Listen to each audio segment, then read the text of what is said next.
Podcast with Dr. Janine Bennett, a writing coach and author with 5 published books to her name and a few more in the works. Through this podcast, Dr. Bennett aims to help listeners tell their story within and shares all the industry secrets of self-publishing and book marketing. And now, here's your host, Dr. Janine Bennett. Welcome to the Your Story Within podcast. Thank you for tuning in to part 2 of the Brewing Success discussion. I'm thrilled to have several expert contributors here today to discuss their networking insights from the new book, which, friends, will be officially released through Amazon on February 14th. All right. Today's contributors include Earl McFarland, Jennifer Cragg, Lisa Rothwell, Len Remias, and Janie Livesay. Welcome, friends. Hey. Hi. All right. So let's start the questions with Earl. Earl is a retired Navy veteran, a Gallup certified strengths coach, and a senior HR professional with a software company here in Hampton Roads. Hello, Earl. Hello. Glad to be here. We're starting with you today, Earl, because you wrote chapter 3, Building a Strong and Diverse Network. So by virtue of writing one of the earlier chapters, you get to go first.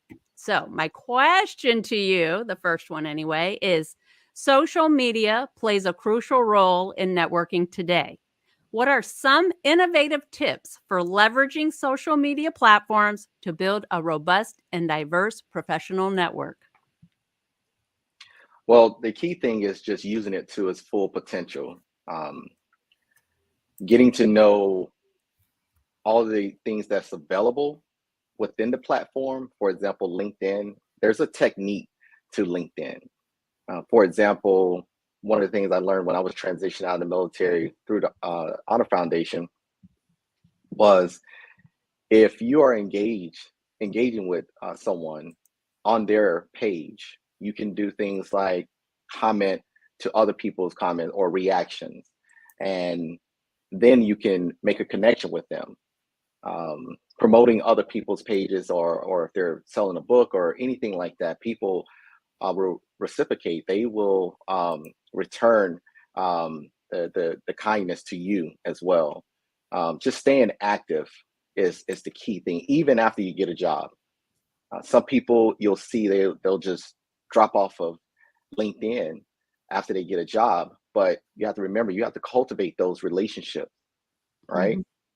You can make those people a part of your tribe by, staying in touch with them, connecting them with other people, different things like that. If they're a financial advisor, connecting them with people that need that service. I like to bring up, if someone has written a book, promoting that book, different things like that, sharing the posts that they post on LinkedIn. That really helps getting their numbers up. And overall, again, I'll say they will return that kindness. Absolutely.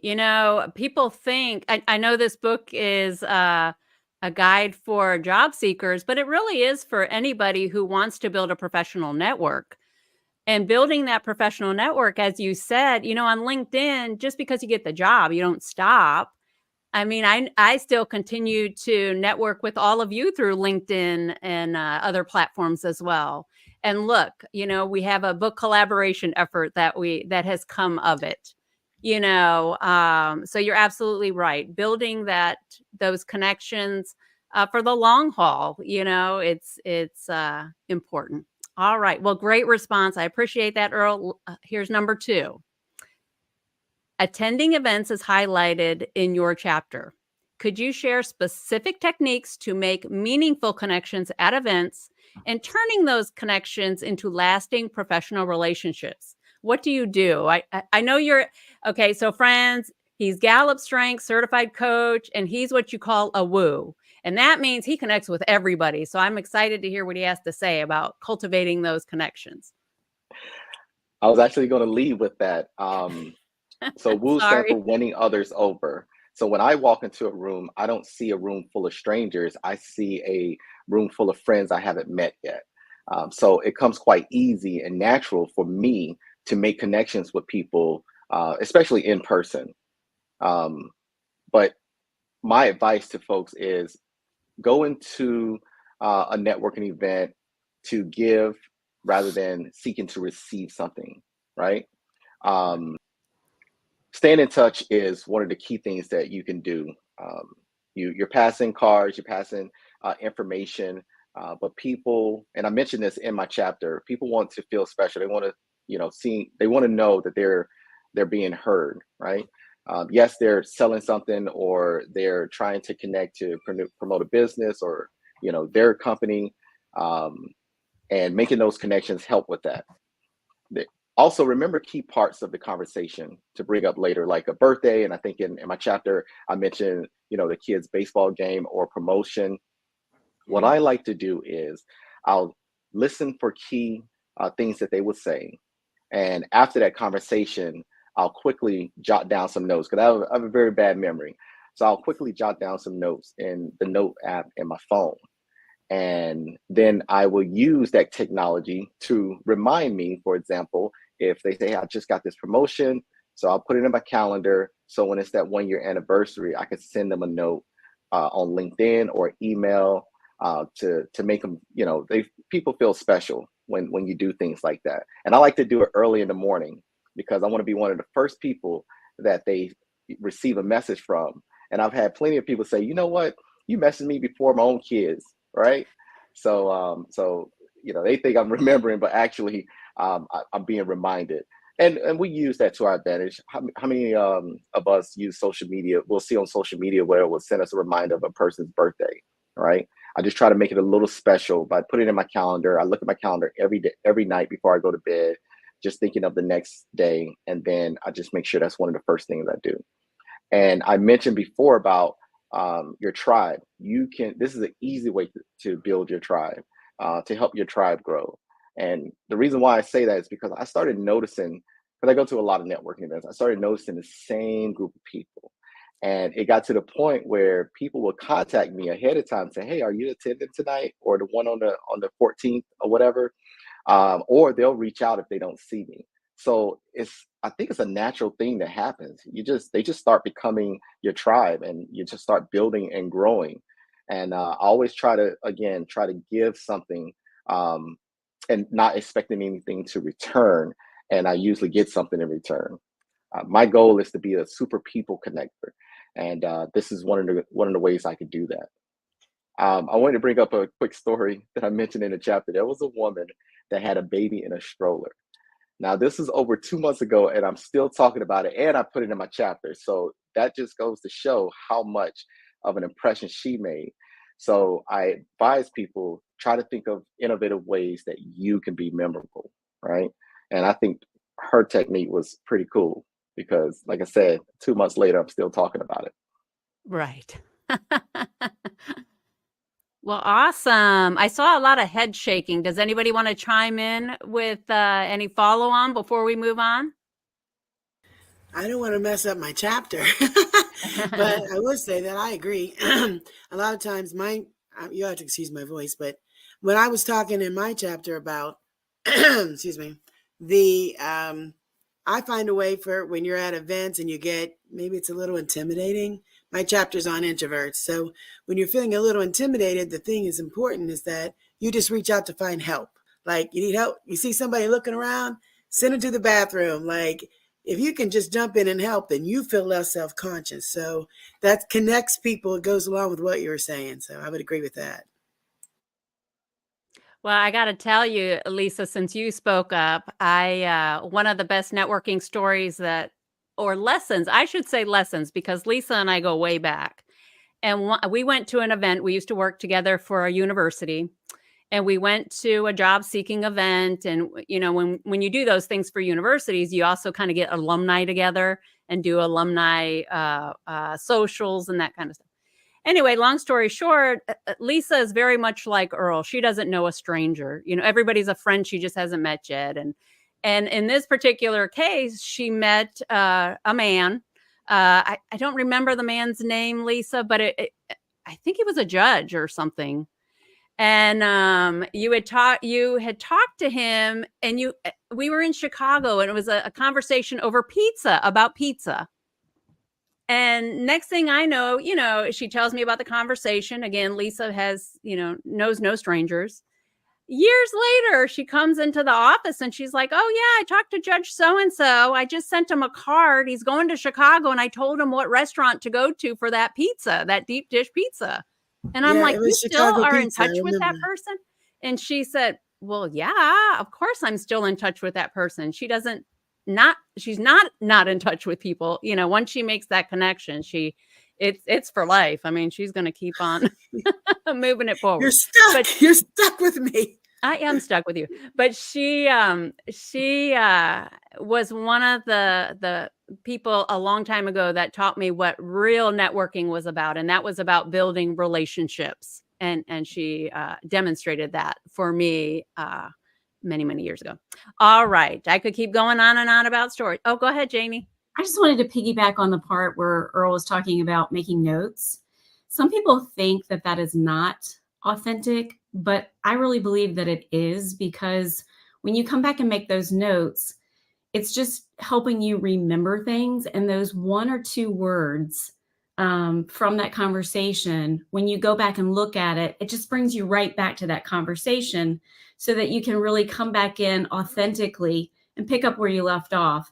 So I don't think I taught Earl that through the Honor Foundation. That's on him, but I love it. And it's a powerful piece. So I just wanted to. Yes, absolutely. Absolutely. Well, and before I get too far down the road, one of the differences about this book, Brewing Success, A Job Seeker's Guide to Networking, is that community aspect as well. And as Christians, we have the Christian perspective in this book. One of the aspects is we are to encourage and uplift people. So as Lisa and Earl both said, reaching out to people, no one's a stranger, making those connections, that's community. That's what we're supposed to be doing as Christians anyway. So I wanted to throw that in there. All right, Jennifer, your turn. So Jennifer is a retired Navy public affairs officer. She is a doctoral student at Regent University and is a senior professional, again, doing public affairs within the federal government. Welcome. Thank you. So your chapter, Jennifer, was chapter 5, Communication Skills for Networking Success. So as a public affairs professional, I thought that was a perfect chapter for you. So I'm excited to hear what you have to share with our audience today. So the question, I have 2 questions for you, but I'll start with this one. Active listening is a key communication skill. Can you share practical advice on how professionals can enhance their active listening abilities for more effective networking? Well, I am so appreciative to be with all of you. I think you all bring some really strong suits, and I just want to say thank you, Janine, for making this possible. So with that, I think the central quality of listening is probably one of the most underutilized or, a capability that we sometimes forget about. Is, there's a reason why God created 2 ears and 1 mouth. We've heard that over and over again throughout our life, is that we really have to be in the moment. We really have to pay attention to what the other person says and not hurry up to say what we want to say. God wants us to be still. He wants us to be in the moment, and he wants us to understand the perspective of whoever we're talking to, whether we're in a job interview, we're going to church, or we're with a friend who needs, to speak to us. We have to not hurry up and give that advice or hurry up and give our perspective, because, in that hurry up and not being patient, we're going to miss something, and we're going to miss that opportunity to give them that advice or just sit there and listen. And one of the things I also put in my chapter is when you're at marketing events, or like Earl said, when you go to an event, it's just people you haven't met yet, right? These are all friends I just haven't met yet. Is to make sure, if you have your phone, to put it on silent. If you can, put it in your purse, put it in your pocket, because people are so prone, when they hear that ding or that buzz, they're going to want to go look at it, and they're not present in that moment. And when you're talking to someone, is to be polite and just to stay there and not to be looking around and not wanting to go to another conversation. Just be humble and be present and then move on.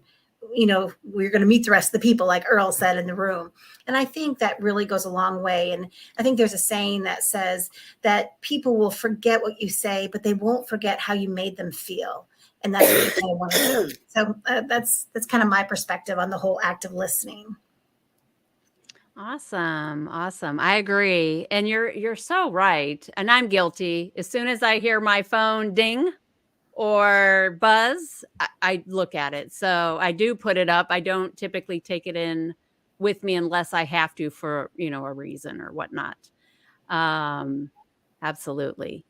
All right. The second question I have for you. Crafting compelling elevator pitches is essential. I know you used to do that when we worked together at NECC all those years ago. We had to do lots of elevator pitches for all the subordinate commands and the headquarters. And well, now, we're sharing with job seekers what they can do. So with that, what elements make an elevator pitch stand out, and how can individuals tailor their pitches for different networking situations? I think this is really important. And I'm really glad that in the companion piece that you have with the book, there's actually a section in there that helps you think about your elevator pitch. So I'm really glad that you put it in with the book. I think that's awesome. I had gone through that when I was reviewing all the chapters. And what a lot of experts say is to have an elevator pitch practiced, 30 to 60 seconds. There are many people you'll meet that will just want to talk and share their whole life story, but you have to be really succinct and to the point and know what the audience you're talking to. In the chapter, I go through the steps of what you can say for each moment. You want to introduce yourself, who you are, what you bring to the table, know who you're talking to. If you're going for a business in, marketing or maybe computers or some other field, you have to know who you're talking to. So if you're working in computer science and you're going to go talking to somebody in pharmacy, those are two different topics. And so you have to make sure you know your audience and then keep it short and succinct, brush over your background, but what are those skills you're going to bring to the table?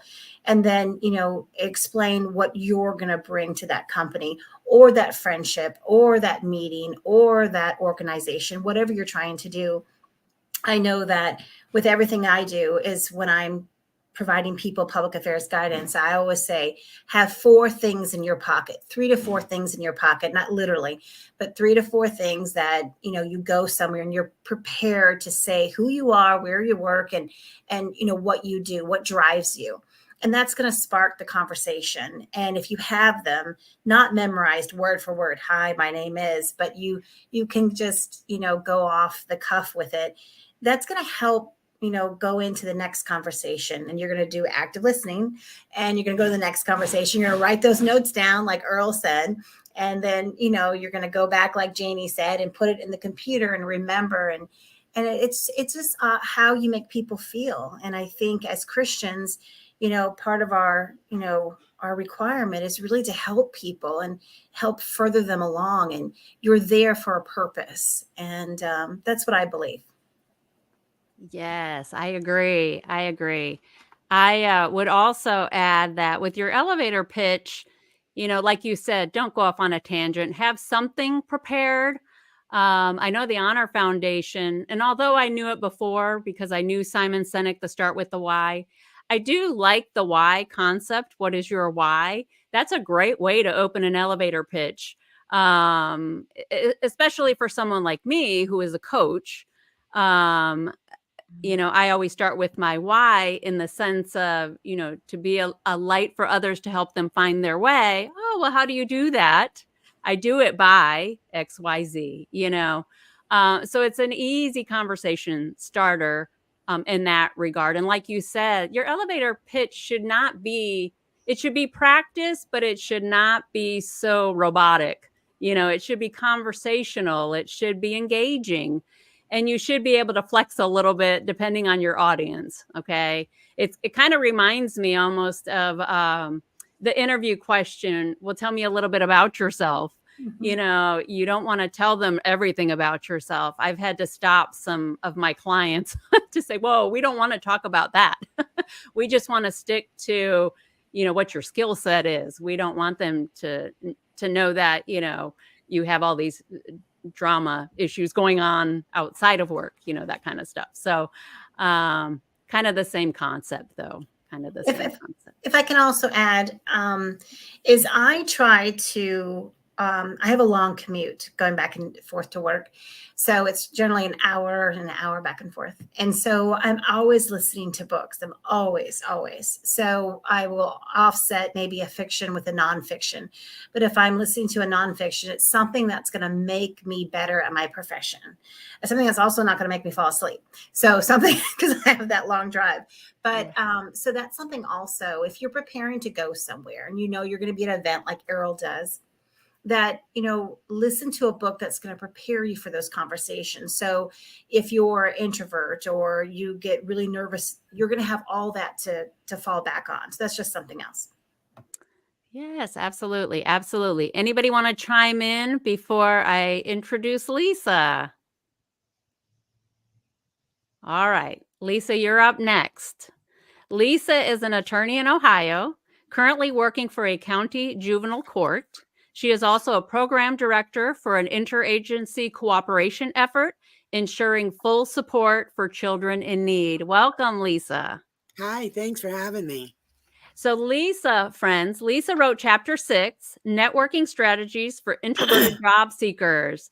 I get a lot of clients who are introverts who say, I can't network. I don't want to do that. I don't want to be anywhere near a group of people.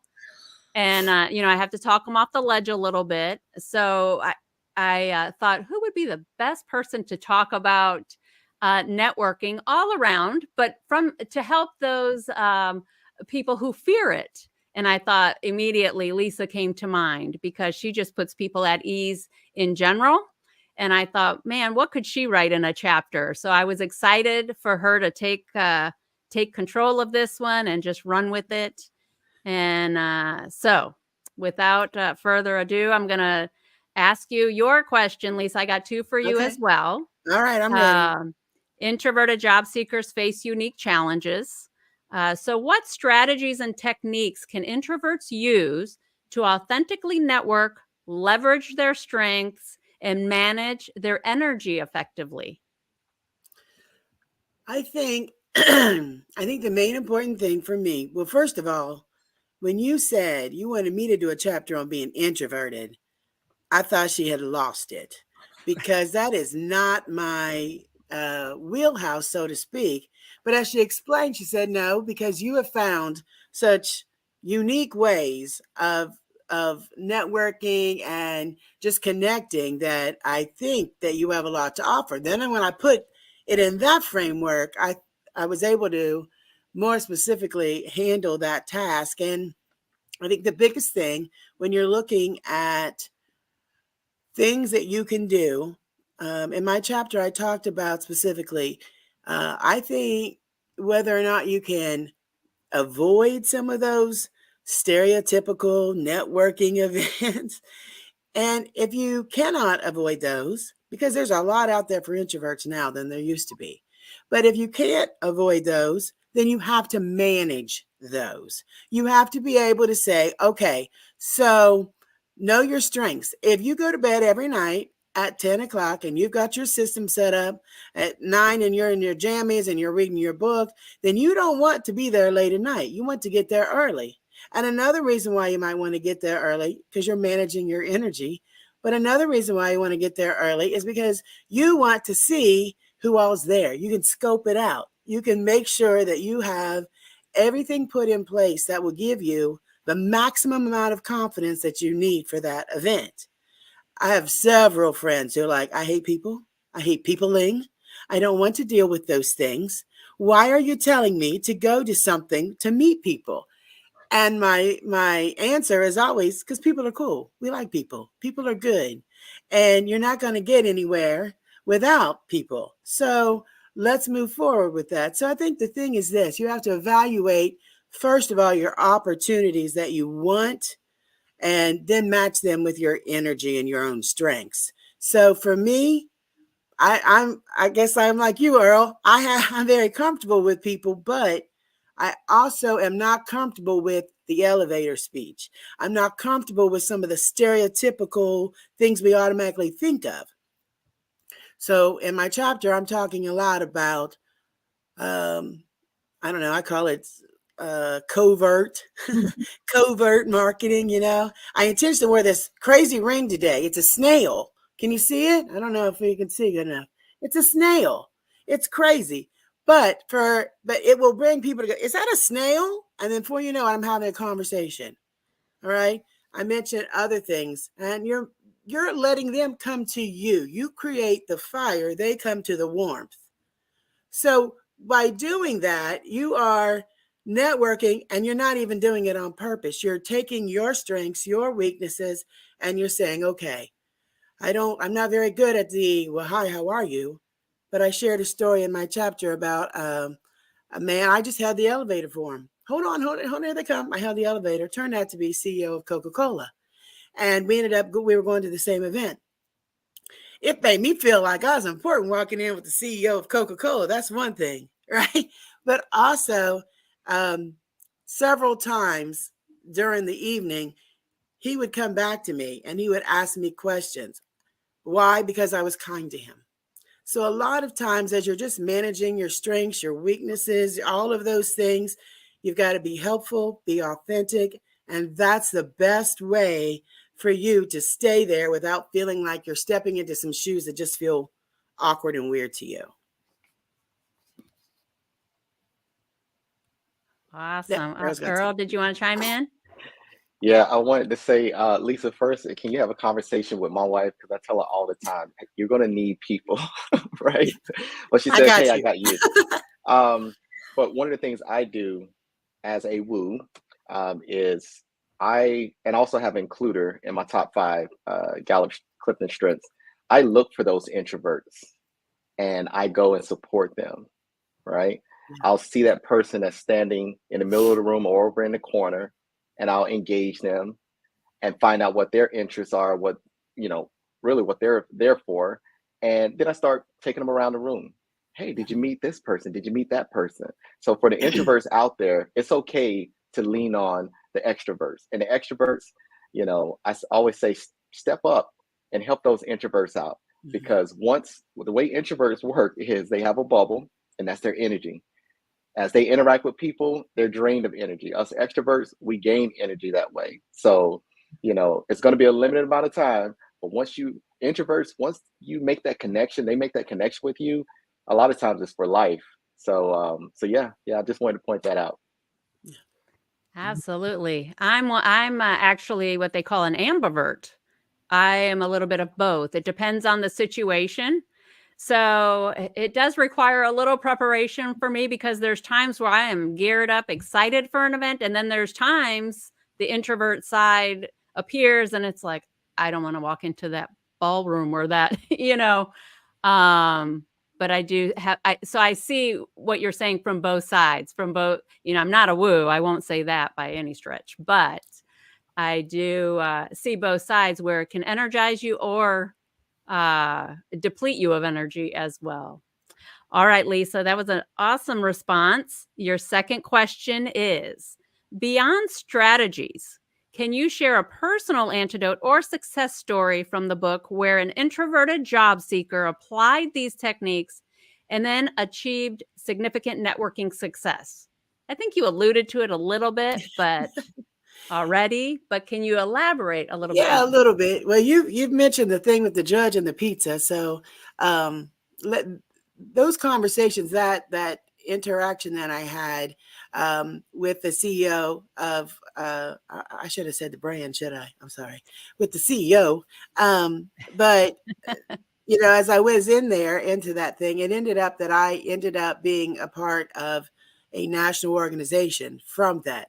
And that national organization, as a law student, I was one of the obviously younger persons on that board, but I got to sit down and have really important conversations with a lot of different, very important people that I would have never had the ability to interact with. Now, when I think of other people, because the question that you gave me specific to how did an introvert take that and move with it? And so I've thought different times of since we looked at those questions, do I know an introvert that did that? And my answer is yes. There was a peer of mine, and I made the suggestion that she was interested in becoming a mediator, and I shared my experience with how I became a mediator, which was I volunteered. And that's what I keep hitting up people. Volunteer, step out and help. And I volunteered because I was a former high school teacher. Then I went to law school. And I volunteered to help the mediator at the schools come in. And at that time, I was just starting my legal practice. But because of that, I ended up getting the training for mediation, free training. The Supreme Court trained me. And I shared that experience with my peer, who did the exact same thing, except for she didn't have to volunteer because at that point I was the mediator. So I got to help her get the Supreme Court training. And from there, she was able to keep moving forward. And now she has a position as a mediator in a court. But she was definitely more of an introvert than myself. Definitely I don't want to deal with people all the time, which is unique because now she deals with people all the time as a mediator. But it's a short time frame. She knows how long she has to talk to them. She knows what's going on. And at the end of the mediation, she can relax and go, fine, whew, done, But I think that's an example of just being able to point out. And now I was researching, there are so many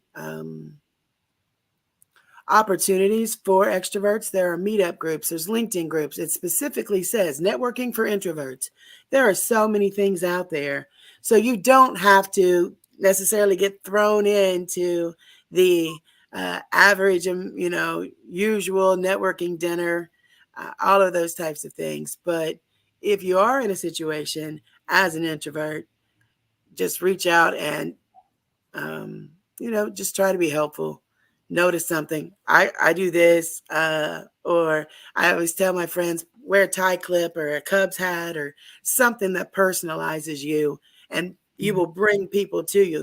They're uncomfortable talking about all the things they're supposed to be talking about. They will find a relief in you, like, oh, you went to high state too? Okay, great.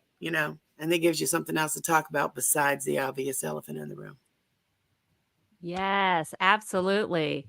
I would also add, and one thing we haven't shared yet is networking doesn't always have to be a large event type scenario. It can be a one-on-one cup of coffee.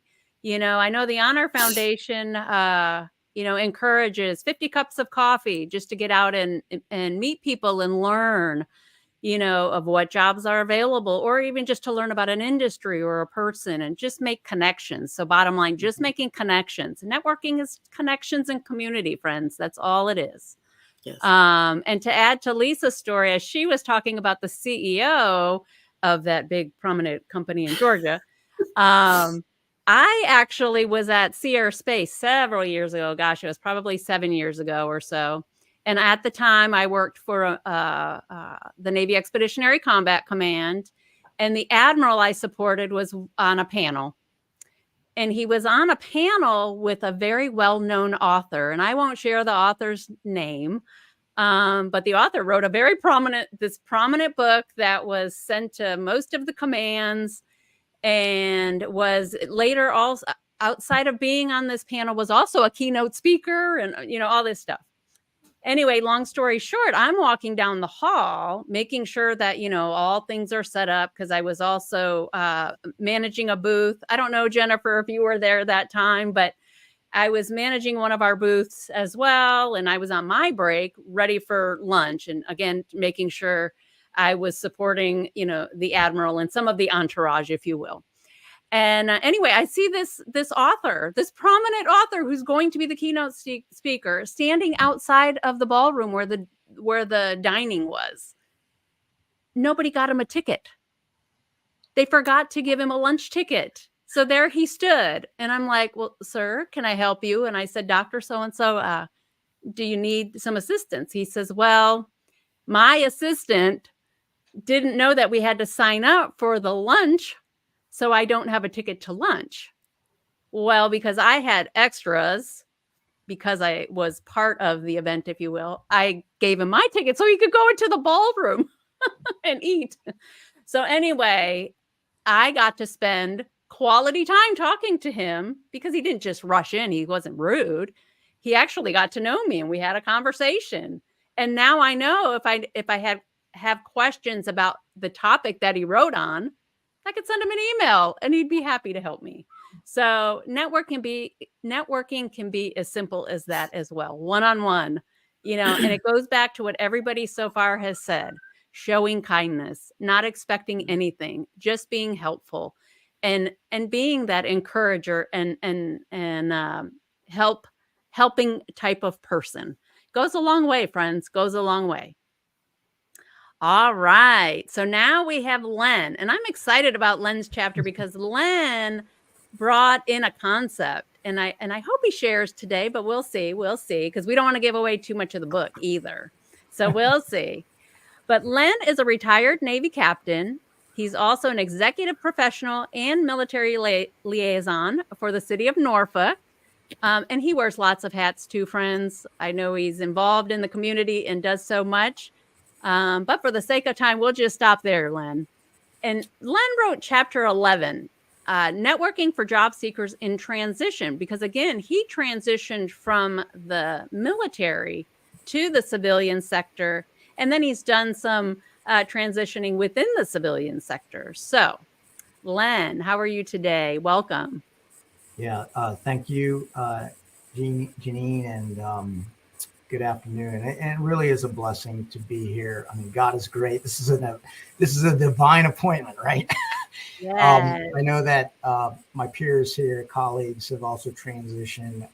Jenny, we had touched base. I think it was like 2 years ago when you were transitioning, and I follow Lisa and Earl too, through LinkedIn, and we're all connected here. But as you mentioned, my journey, especially when you serve long, in the military, it's kind of hard to break, old habits. And for me, that journey was essentially transitioning to the civilian sector, the public sector. I had no clue what it was like to even transition, how to even dress, right? All those things they kind of teach you through transition assistance program.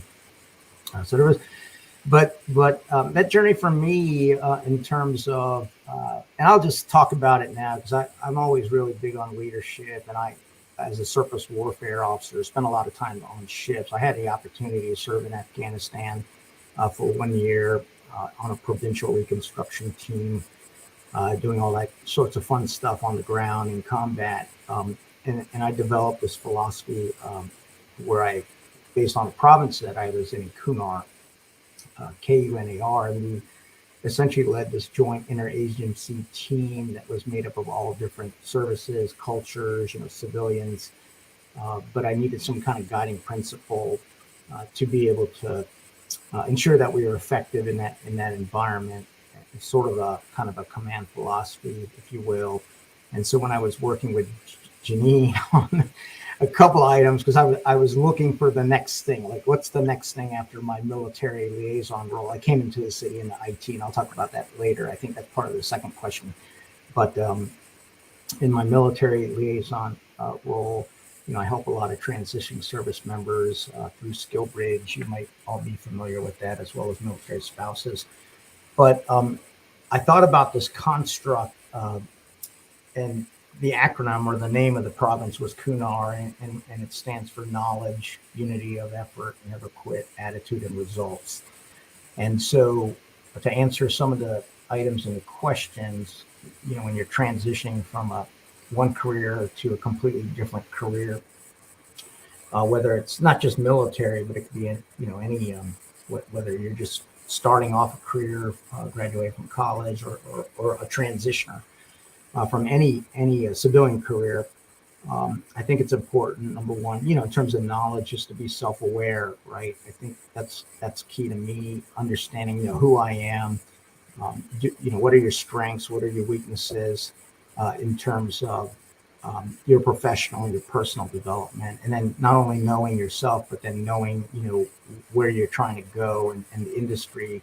So it forces you to do a lot of things, like do your homework, like learn about the area that you're focused on in terms of, for me, it was the civilian sector and local government. So jumping on, the website, doing all the intelligence gathering, right, to collect all the data that helps you prepare for those kinds of interviews. But just doing all the research, attending related industry events in terms of what those areas that you plan on being in, reading the news, reading the latest, magazines that are related to your field. And then also just looking at what you've done, because I don't want to dismiss, there's a lot of ideas that, okay, well, yeah, you were in the military, and there's a lot of stereotypes about coming into a civilian, like we're too regimented, we're too disciplinary, right? And that turns a lot of civilians off. But just understanding, though, what those relatable skills are, your soft skills, because they can apply. And we certainly bring value to the organization. So from a knowledge standpoint, I think that's important to focus on. Unity of effort. I believe truly that success, right, is achieved through collaboration, teamwork, and just fostering that sense of collective responsibility. It was, an ethos that we had in this joint environment where we're all fighting, in combat, different services, different, civilians, non-governmental organizations. So I think that's just a common value to have, right? When in any of your organizations, you're all trying to accomplish a common objective. So I think, in terms of networking, engaging those industries and those associations, what are those events, what are those online communities that you want to be part of, and collaborating, and then also learning from other people's experiences. The Army has an ethos of never quit, right? Those are those terms like resilience, determination, perseverance, right, through all challenges. I don't know how many times, I went before, it wasn't a lot of interviews, but it was just expectations, right? You're filling out all these applications and expecting to hear from companies, and really nothing comes back, and you're wondering, do they even care? You would think you would expect, from a professional courtesy that the HR or the company would at least send you some letter, but you never hear anything from them. So you just have to be persistent, right? And the right things will come along. And my theme, we'll talk about later, I think that's in your final questions about the scriptures, really resonated with me. We can talk about that later, but I think never quit, having that attitude is very important, which leads to the next is attitude, right? I think that's crucial to anything. That's the A in the Kunar. I firmly believe, Len sees things as like the glass half full analogy. I think a positive attitude is contagious and can inspire everyone around you to achieve greatness. I believe that, with this positive attitude, it helps you build rapport, right? And it also leaves that lasting impression when you're meeting with folks and just talking to people. And then lastly, I always emphasize, what are we doing all of this for? What's the purpose? And that's what the R is. It's results, right? What are we really trying to achieve? Do we understand? Is the end game to just land employment and get a job? I think it's more than that. Certainly that's part of the process to be able to get employed, alleviate or get rid of that anxiety as you're in this transition process.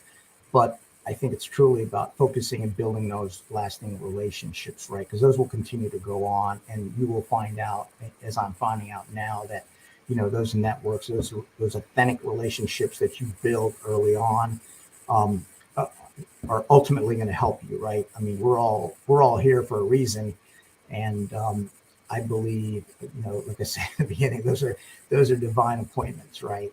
I mean, God allows those things to happen, and I'm truly understanding where you fit in in His what His will is for your life is significant to me. So, I guess that's a long answer to the first question. Well, no, thank you for sharing. And I was trying to remember. I'm like, oh, I got to remember this that he said. And no, I got to remember that. Yeah. The first thing, and I may have to ask again, but the first thing was, hey, the knowledge and knowing yourself. Correct. One of the things I'll say, we're all professionals. We've all done training in different areas. And I'll tell you, one of the things I did as part of the Department of Defense Executive Leadership Development Program, the first thing they told us was know yourself. And it goes back to what everybody's already been saying about when you know yourself, as Lisa, and I think Earl said it too, know your strengths and your weaknesses. If you know that you are not a night owl, do not go to the event at the 11th hour, go earlier in the evening. If you know that large events where there's a lot of people in the room, is not your thing, well, look for a smaller venue or look for those cups of coffee, things you can set up, meetings you can set up, so know yourself. I love the unity of effort because it goes to, again, what everybody's been saying. You're not in this alone. Reach out for help, either at the event or, prior to the event. Again, know yourself. So if you don't want to go to an event, do a cups of coffee thing. Again, unity, collaboration even. And then the other one that stood out really to me was attitude. It's a mindset thing. You can have a mindset of being positive and embracing, networking for all it is, or you can have a mindset that's defeated and not even want to try. So I say if you have a strong mindset and that attitude is strong, that you can do this and the never quit and I'm going to move forward and I'm going to make this happen, I think you're going to go a lot further than if you don't. So mindset is so important. That attitude is so important. All right. And of course, results. What do you want to do?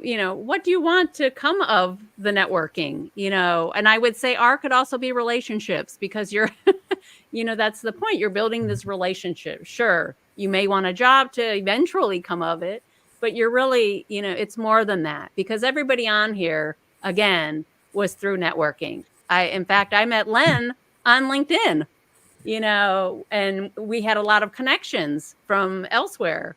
So we connected on LinkedIn and one thing led to another, several conversations. And next thing, here we are. He was a contributor in the book. So what's the relationship piece? The result might be bigger than you even know. And with God in the mix, we may have something in mind, but what we have in mind is so much, smaller than what he has in mind for us. So awesome. Amen. Lisa, did you want to chime in on something? I was just saying that a lot of times people, they do get that in their brain, and networking is a bad word.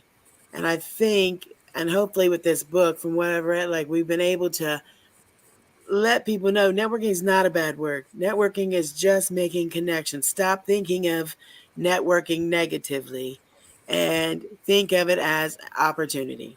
Think of it as just, I tell my students that I work with sometimes, when you get older, they're going to tell you to network. But what you're doing right now is just getting the scoop. You're getting the tea. You're finding out where that CEO drinks coffee. So you go to that coffee house.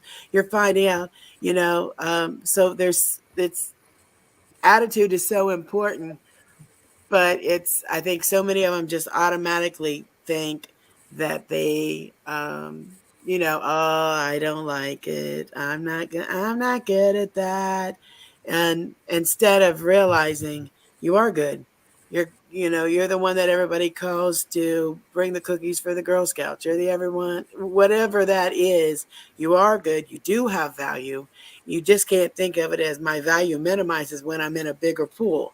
And attitude is so important. And I think that's great that we're learning to recite. I don't know if that would be the right word, but to stir it up a little bit better for them to understand what's going on. Absolutely. Earl, did you want to say something? Yes, Len, I got really excited when you were talking about rebranding yourself because when I work with a lot of military that's transitioning, people that's transitioning out of the military, and we have a conversation, and someone would say, Earl, you were very successful in your transition. And I used to say that I was responding to the pressure at the back of my neck, meaning the bills, the responsibility of the family, the dog is sick, things like that. Right. But I met with a former CO of mine. He's transitioning out, and he was asking me for advice. And he said, Earl, you were successful at rebranding yourself. I said, wow, I'm going to use that. And I went on, and he said, well, how did you do it? And I said, I was intentional in my steps towards my goal. And we use that in strengths as well, to be intentional in using your strengths to your advantage, right? That will lead to discovering your best self. And I enjoy talking about that and telling folks, even down to the examples of, I wouldn't write the 24-hour clock time using the 24-hour clock. I stopped writing the date in military format. I intentionally went to a company, at that point it was at the startup phase, away from the military, because I wanted to separate myself from that as much as possible, because I knew I love what I did in the military. I love serving, and I knew I wouldn't be able to let it go. Even as a civilian, I will still try to help those junior personnel out and things like that. Now, I may eventually go back to serving in that capacity, but I understood for me to make a successful transition, I had to be intentional with my movements, my steps, and things that I was doing to achieve my goal. Excellent follow on. So Len, I have one more question. Okay. And you kind of touched on it a little bit. So let's see what else you can throw at it. Exploring the theme of transition, let's take it further. Can you highlight a case from the book where a job seeker successfully navigated a significant industry shift using the network strategies you discussed? What lessons can our listeners draw from that experience? Yeah, and the example is me. You. I'm probably the outlier because I took my uniform off on a Friday, went straight into the city on a Monday, and was on terminal leave for 60 days. But there are so many success stories like right now that's happening, not just in the city of Norfolk, but with a lot of our partners and businesses, both public, private sector, nonprofit, where we're writing the book now, and we're just codifying it. And I think this is going to be a great tool, because we're packaging in a way that I truly believe that has that that higher perspective in terms of it's a Christian book, and it's what we believe in, and it's a component which is part of faith. And I'm always curious, I don't know about the rest of you all, but when I start talking with a transition service member, it's always kind of awkward to just kind of bring in that faith component in there. But when I start trying to understand, what truly is your passion, what's your purpose? Is it just, like Earl, is it just about getting a job because I got to pay the bills and I'm not going to I got to afford my mortgage? Or is it, are you really taking this opportunity to think what God really made you out to be? Because I think you're not going to be aligned if you're just going to just jump into the first thing. Now, you might have to do that for economic reasons, but for me, that because of my upbringing, I always felt that everything I did, I approached it in terms of whatever your hands finds to do it with all your might, right? And just approach it with that. And this period in my life is going to prepare me for whatever I'm called to do next. And I'm a living testament of just coming into the city. I leveraged from my strengths. Navy sent me to postgraduate school to get a computer science master's degree. I was a technology manager in the city of Norfolk, and then for about 2 years, and then the former commanding officer of Naval Station Norfolk was doing the military liaison job. A lot of folks encouraged me to do that. And I was happy with IT, but I ended up transitioning to be the military liaison, where I get to be in that space and I help a lot of transition service members here in Norfolk. And then understand, all of those networking techniques that we're talking about today, that I can apply to my own, transitioning within the space I'm at now. So I think, to answer the question, again, those just the networking strategies that we're identifying here is it's not like it's not known, but I think the way we're packaging it and the way we're telling that story is going to help, and that's how I essentially used it to successfully navigate my current job here in the city and then to the next.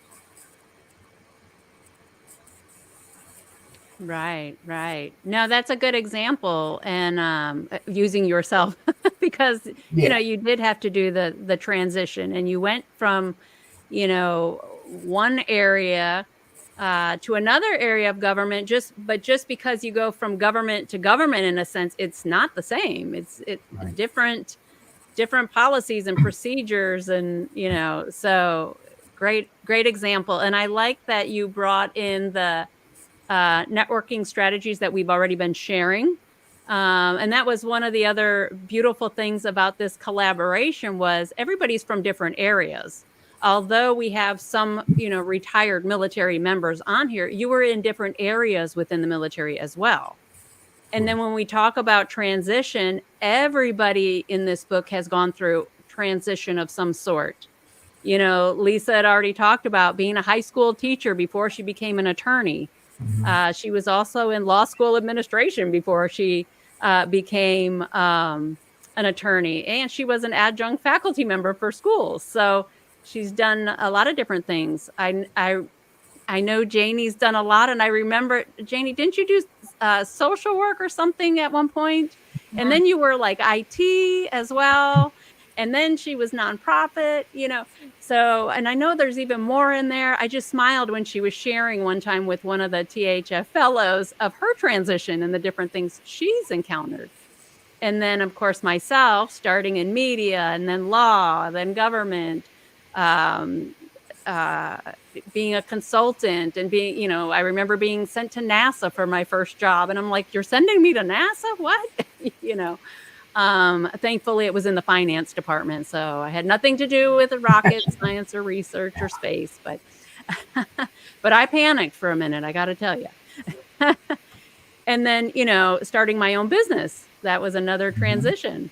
So the point is, we all over a lifetime make changes, and you do need a robust network of professionals in that network to be successful. So all the strategies shared and what you alluded to, Len, is perfect. We've all done it.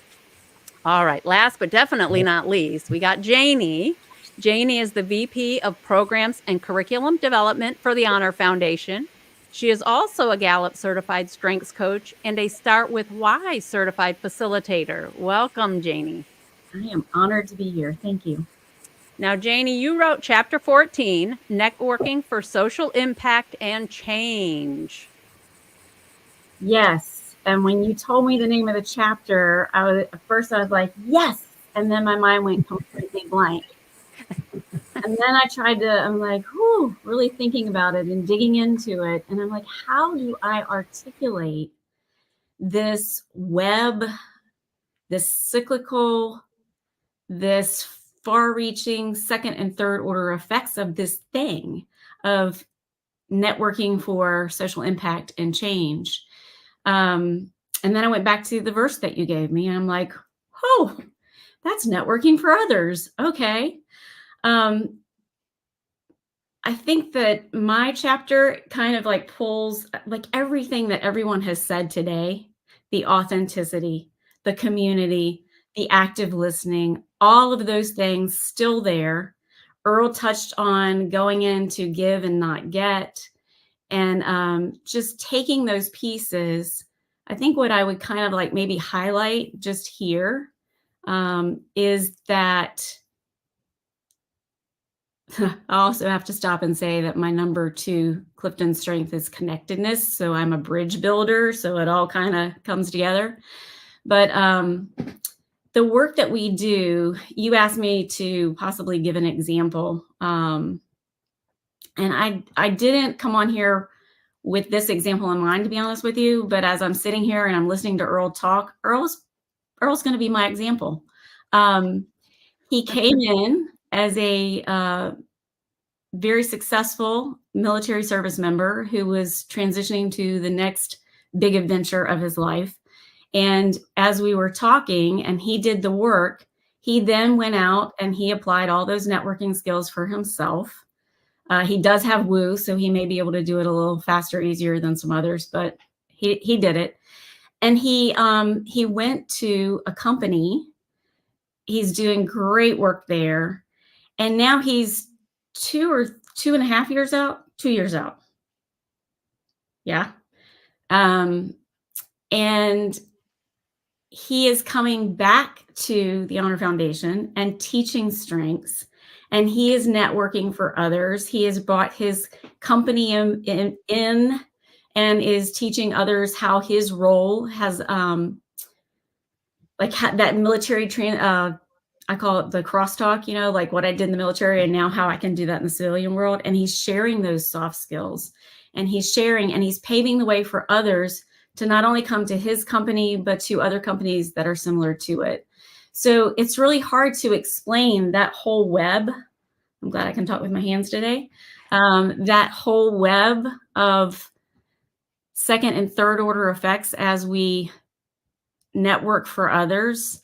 And it's even when you find that tribe, I think Earl said that when you're out there and you're sharing values and preferences and you find that tribe, not only are you networking for maybe that particular cause that's number one in your heart, but as you are meeting others, you find that they have other causes that they believe in. And then you're building these networks. Like I know one of them is, we had someone who, like service dogs, it created this small community within the big community of people where that was a passion. So trying to pull all of that together so that people can see those far-reaching effects that can come of just one kindness, one lunch ticket, one hold the elevator, all of those things is just so powerful. But yes. And you actually answered both questions by using Earl as your example. So that's perfect. That's perfect. No, Janie is definitely a connector. That's for sure. And what is THF alumni up to now? 2,558. She's worked with that many, getting them through transition, and continues to do great work. Thank you, Janie. Thank you. Anything else you would like to add before I move on? Me? Oh, I'm sorry. Yeah. If was there anything else you wanted to add on? Because you kind of rolled both of your answer, really addressed both of the questions. So no, which is perfect. That's perfect. No, I get on my soapbox and there I go. So I'll give it back to you. All right. Well, now I have a couple of questions for the entire group. You don't have to answer if you don't want, but you're certainly welcome to. The first one is, how did you react when you received the invitation to join forces with 11 other experts and contributing to the book? Can you take us through the emotions and thoughts that ran through your mind when you realized you'd be a part of this collaborative project? Anybody want to tackle that? Earl? I can go first. At first, I was honored just because of you, Janine, asking if I would participate. I was super excited about that. And then imposter syndrome started creeping in. Like, what do you think you're doing? you're gonna become an author now? But I saw that Janie was a part of it, so that motivated me. But the premise of the book and the reasoning behind it is what truly motivated me. And you had mentioned it, Janine, about having that faith, going through this the transition, networking, and trying to attain your goals. Having that faith. I had a quote from someone I heard was say, you're either going to be fearful or you're going to have faith, right? I remember when I was going through the Honor Foundation and transitioning, I was going to be a salesperson. I had the gift of gab, I had the high communication, woo. I could sell anything. And it was a cup of coffee where I met, and I mentioned this in my chapter, I met with the VP of sales. And as he listened to me, that active listening, Jennifer, you mentioned, he said, you know what? You really like helping others. And that sounds like HR. So let me connect you with the VP of HR, who eventually, offered me a job. And she's a Gallup certified strength coach as well. So she knew about my woo, my communication, Okay. even though you can't use that for hiring, but you can use that to, have an understanding of where people will fit within your organization. So I urge people, have that faith, put in that work, but have that faith and just keep putting one foot in front of the other and you will land well. Thank you, Earl. Anyone else want to chime in? Yeah, All right. I'll chime in. Go ahead, Len. So Janine and I were in the process of helping me rebrand myself, and she had mentioned this work to me and said, think about it. And I had always wanted to write something about that philosophy of the Kunar and the time that I spent in Afghanistan. And I just didn't. I don't think I was going to do it like standalone, just because everybody's too busy, right? We're busy. And then it's like getting one of those, college assignments where you just got to grind through it. And so as I thought about it, and then you forced me to write about it, and it connected it to the networking.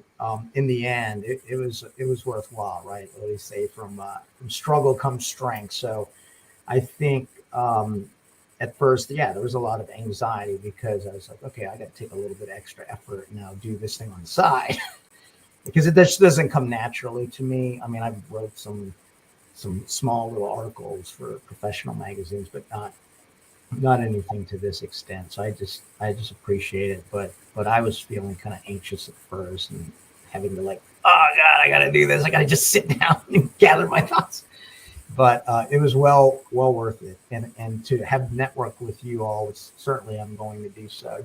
Janie, I've been meaning to get with the Honor Foundation folks for a while. In fact, I will be recruiting for a position. I'm currently temporarily acting as a community services board director, so that's a different space of mental health, substance use, developmental disabilities, and so if I can bring somebody in, then I won't have to do that job. And eventually I'll be recruiting for my military liaison job as well, once this acting deputy city manager becomes permanent. But again, Jeannie, you brought us all together, and like I said, I think this is a divine appointment. So thanks. You're very welcome. Well, I tell you, I chose all of you for a couple of different reasons. One, I knew you were all Christians. Two, I knew you had your strengths in networking, albeit different. You did have strengths. And I've witnessed all of you in action. I knew exactly what you could bring to the table. The difference was, as Earl and Len stated, was the writing element. Now, I had conversations with Len about, you really should write a book. I kept trying to push leadership with Kunar. And then I said, all right, here's this opportunity I have for you. How about you just tackle one chapter and you twist it and spin it to the networking, because it fits, as you heard him share. And he says, all right, I can do a chapter. And I think he did a fantastic job on that chapter. And I had no doubt. The same with Earl. I had no doubt in his ability to put that work together. As with everybody, I think everybody did a fantastic job. I couldn't be happier. And I'm excited that the job seekers out there who get this book are going to have all of your insights, strategies, tips, personal experiences that are really going to set them up for success. So I think we're doing what we're called to do from a Christian community perspective, by helping others. So I thank all of you for your willingness to do it. All right, here's the final question for the day, friends. How did the chapter scripture verse inspire your writing journey? Could you share a moment when the verse resonated with you, shaping the narrative of the chapter? Anybody want to tackle that one? Go ahead, Lisa. Well, I can tell you my my verse is 2 Timothy 1:7. For God has not given us a spirit of fear, but of power and of love and of a sound mind. And I can quote that. I knew when I received that scripture verse, that was God, because that scripture verse has been one and just instilled in me as a child. Crazy little story. I had my preacher's daughter was my best friend from school, from church, right? I was probably 7 years old, and she had convinced me that there was some horrible creature living in my closet when she had stayed all night, and I was scared to death. And so I would, like, the whole time, Mom, Mom. And so Mom would be like, you cannot come and call my name until you have said that scripture verse to your mind 3 times. You've got to remember. So that scripture verse has been instilled in me so long. So when I seen that scripture verse, I was like, my anxiety didn't come like you guys in the beginning. It came in the end. And I knew if Janine picked me, we could write it. But at the end, when I'm trying to write a bio and I'm reading y'all's, I was like, oh, I think that this may not have been the right person. Like, I had the same thing when she asked me to write the chapter on being an introvert. But when I looked at it all together, it all combined, and I was like, hey, what's your verse? What's your verse? Yep. God has not given you the spirit of fear. So if he's asked you to do it, he's going to bring you through it. So just type it, send it in. If it sounds crazy, Janine will send it back. It'll be all right. Right. It'll be all right. But that was definitely my verse. So I really, I knew at that point, even though my anxiety at the end was kicking in when I was reading all y'all's accomplishments, then I was like, oh, wait a minute. I don't know if I fit in this category or not, but you absolutely do. Was right there. So I appreciated that. So yeah, that was my experience. Earl, did you have something? Yes. First, I'd like to address the object that you saw fall. That was the AirPod. I have a cast on my hand, and I felt it moving because you're not going to be able to edit it out. And I didn't want to take away from the wonderful words, and I didn't want to reach over. But I think the verses helped us the most because when you first approached me, I was like, what would I talk about? And I do my best writing when I'm asleep. I know you're like, what?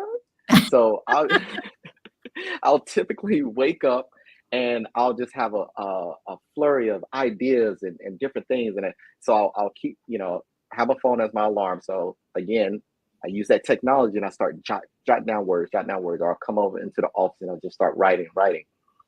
But the scripture is Proverbs 27:17. As iron sharpens iron, so one person sharpens another. And you mentioned that you've seen us in action. And I was like, so Janine, she knows me. She sees me because I mentioned earlier that I want to be a super people connector. I love just connecting people. I think there's enough pie for everyone to eat. It's enough for everyone to share. You know what I mean? So when I meet someone and, they're saying, hey, I'm trying to figure out what I want to do. Who can I talk to? This whole networking thing scares me. I'm like, don't worry about it. I know the person you can talk to. So I'm always connecting folks to someone. The biggest one is like recruiters, or headhunters or whatever they're called. But I will connect people to, anyone. Let me take a step back. There was a gentleman, he was in sales, and we talked about discovering your why. Well, he went into recruiting, and I remember our company was considering buying his software, and he was a salesperson. So he reached out to me. So he remembered me, and he reintroduced himself, said, hey, you might not remember me, but he reminded me. And I said, well, what's the difference between a recruiter and a headhunter? What are you trying to do? You trying to make money? Because I work with veterans and I'm all about helping veterans, and I don't want them to have to pay for anything. And he said, nope. They don't have to pay for anything. This is part of what I love to do. And I said, oh, so it's your why. You discovered your why. So he takes it a step further, and he helps with resume writing. He'll practice interviewing skills, the whole gambit. And I have since connected him with at least 30 people, and I've asked for nothing in return. I'm pretty sure I could probably ask a fee or whatever, but it's not about that. It's about helping others, right? And when you do it from the heart, you'll receive the blessings in the end. That's all I wanted to say, other than the AirPod falling. Yes. Well, thank you, Earl, for that. Anyone else before we sign off for today? Just a quick. Oh, I'm sorry. You go, Len. I can go after you. No, you go ahead, please. Well, I just wanted to say that the verse that you gave me and the chapter that you gave me made me look beyond what I thought our work was, and that was helping individuals and families and networking for them. But it actually made me, I'm getting a little emotional, it actually made me look at the impact it has down the line, that these incredible individuals are going into these companies and organizations and different communities, and what they're bringing and what they're sharing and how they are elevating that.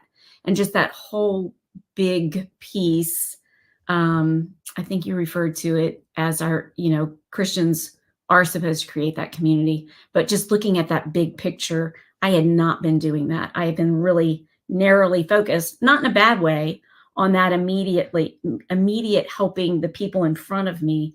And then that chapter just really made me look way past that. So I thank you for that. It was a cool experience. Oh, good. I'm glad you appreciated that, and that it stretched you as well. Yes, it did. Len. Yeah, I was just going to echo pretty much everybody's comments. Like I read the chapter you had signed. I was like, how did you know?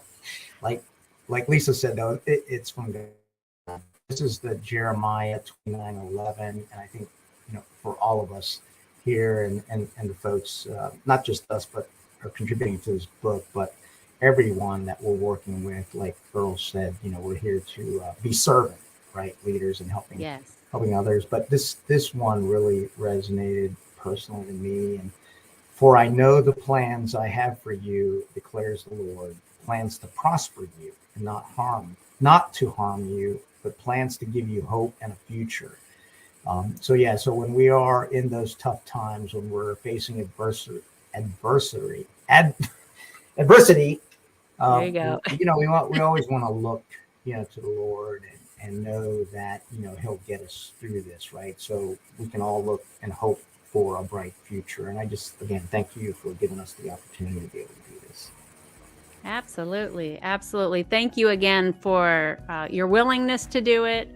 Thank you for taking your experiences and, like I said, insights, strategies, approaches, and tying it in, that biblical integration piece, if you will, to produce a book that I think is very different than anything that's out there already.